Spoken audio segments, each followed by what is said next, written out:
The average age of those visiting India's hospitals has suddenly dropped. After the age was lowered to 45, a whole lot of those who have grown up listening to Velvet Underground, Wham or Bappileri are queuing up to get vaccinated for COVID. But many are not. What do they fear? Is vaccination dangerous or futile? Let us find out from experts if their pessimism has any factual basis. This is Sonakshi Awasthi at Earshot, and today on World Health Day, we will explain the role of vaccines.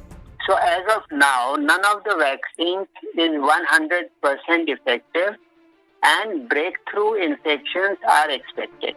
This was former head of International Health Division at ICMR, Dr. Lalit Kant.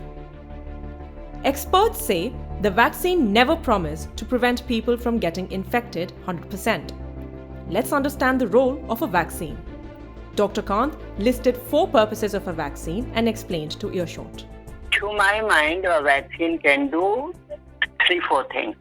One is that it can decrease the asymptomatic infection. That means that the person would not get an infection which is asymptomatic. Second thing is that it can cut down those symptomatic infections. By that I mean is that people will not get ill in terms of the infection, and when they will not also test positive when they do an RT-PCR. There will not be major symptoms and they would not test positive by an RT-PCR. The third thing that it can do is to cut down, reduce the bad infection, severe infection, disease, so that people don't get admitted into hospitals. And the fourth thing is to block the transmission, that is one person infecting all the other people.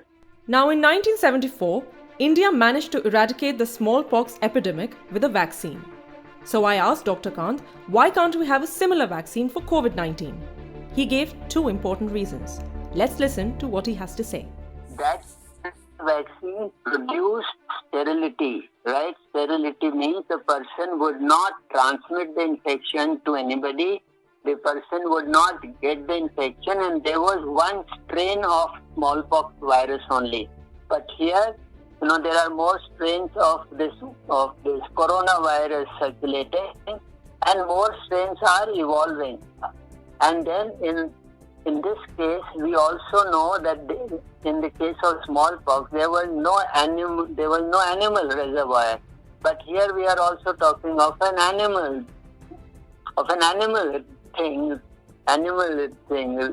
So if there is an animal reservoir available, then the chances of mutations happening are also there, and also new strains emerging. And also because of the people getting the immunization, there is also an immunological pressure on that virus to stay alive. So it goes on continuously undergoing a change. A smallpox vaccine did not undergo all these mutations like this. Bottom line, there will be people who will get infected, and some may experience the side effects after vaccination as well. The expert also said the same.